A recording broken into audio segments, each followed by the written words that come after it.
This is episode 50, and I want to begin this final episode with a question. When did you first learn to leave yourself? Not physically, something much quieter. The first time you swallowed what you really felt because someone else might not like it. The first time you said, I am fine when you were not. The first time you stopped asking for what you needed because needing something felt like too much. The first time you looked at yourself through someone else's eyes and decided you needed to become different. Most of us do not remember these moments. They were not dramatic enough to become memories.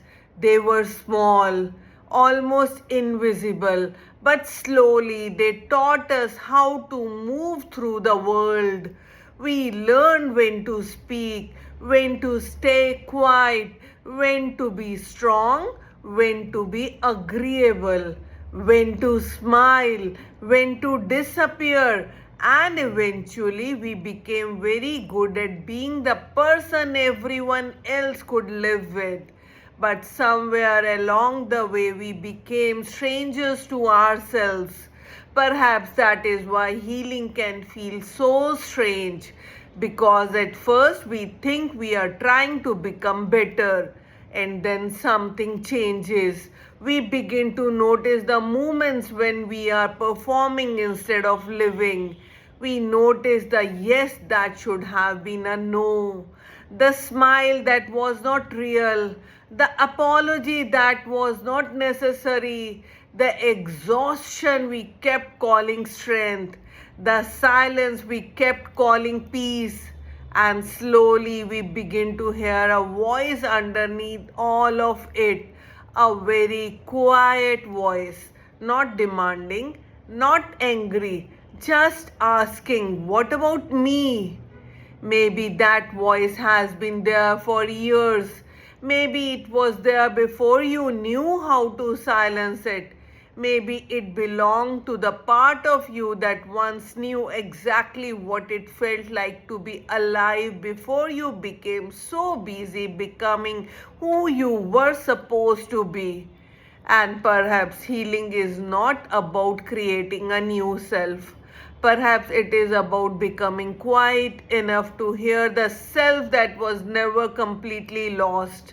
The self beneath the fear, beneath the approval, beneath the roles, beneath the expectations, beneath the endless effort to be enough.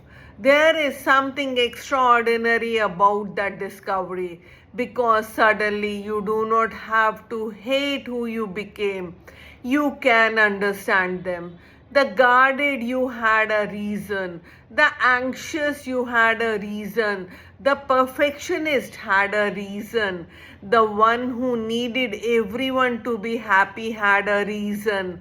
The one who carried everything alone had a reason. They were not trying to ruin your life. They were trying to protect it with whatever they knew at the time. And perhaps they deserve something we rarely give ourselves: gratitude.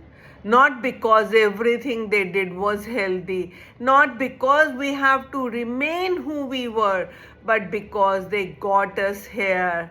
They carried you through days you thought you could not get through. They found ways to keep going. They adapted. They survived, and now they do not have to work so hard anymore because you are here. You are older now. You know things they did not know. You have choices they did not have. You can protect yourself without becoming hard. You can love people without losing yourself. You can be disappointed without believing you have failed. You can ask for help. You can rest. You can change your mind. You can walk away. You can stay. You can begin again. You can finally make room for yourself in your own life. And perhaps that is what coming home means. Not returning to who you were, not becoming the child you once were, not finding some perfect version of yourself waiting at the end of healing. Coming home means being able to stand beside every version of yourself and no longer turning away. The frightened one, the hopeful one, the angry one, the exhausted one, the ambitious one, the one who made mistakes, the one who stayed too long, the one who trusted the wrong people, the one who did not know better, the one who tried so hard to be loved. You do not have to erase them. They are part of your story, but they do not have to write the rest of it that belongs to you. And maybe this is where something even deeper becomes possible. You stop asking, who should I become? And start asking, who am I when I do not have to prove anything? Who are you when nobody is watching? Who are you when you do not need approval? Who are you when you are not trying to be impressive? Who are you when you are not fixing something? Who are you when you are simply sitting quietly and there is nothing to achieve? Perhaps that person feels unfamiliar at first because you have spent so much of your life being needed that simply being can feel strange. But stay there just for a moment. There is nothing missing, nothing to perform, nothing to repair, nothing to prove, just you breathing, existing here. And perhaps after everything we have explored, that is enough. Because healing does not mean you will never feel afraid again. It does not mean you will never fall back into an old pattern. It does not mean you will always know what to do. There will still be difficult days. There will still be moments when the old voice returns. There will still be times when you forget everything you know. That is human. The goal was never to become someone who never struggles. The goal was to become someone who does not abandon themselves when they do. That is the difference. You may still have a difficult day, but you do not have to become cruel to yourself because of it. You may make a mistake, but you do not have to turn it into a verdict about your worth. You may lose someone, but you do not have to lose yourself with them. You may feel uncertain, but you do not have to rush to become certain just to feel safe. You can stay with yourself through it, and perhaps that is the greatest gift you can give yourself.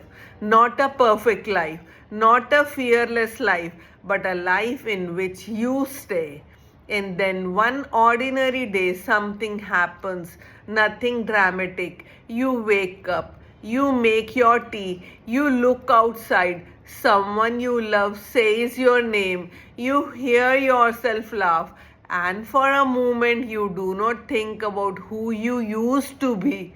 You do not worry about who you should become. You are not trying to heal. You are not trying to improve. You are not trying to get somewhere. You are simply there. And you realize this is it. This ordinary moment, this imperfect life, this version of you, this breath, this day, you were waiting for some future version of yourself to finally feel at home. But home was never waiting in the future. It was waiting underneath all the noise. And perhaps you have finally become quiet enough to recognize it. So if you remember nothing else from this entire journey, remember this. You do not have to become more lovable. You do not have to become more successful. You do not have to become easier to understand. You do not have to become perfect. You do not have to earn your place in your own life. You already belong here. And if there are still parts of you that feel afraid, hold them gently. If there are parts of you that are still healing, give them time. If there are parts of you that you still do not understand, you do not have to understand everything to love yourself.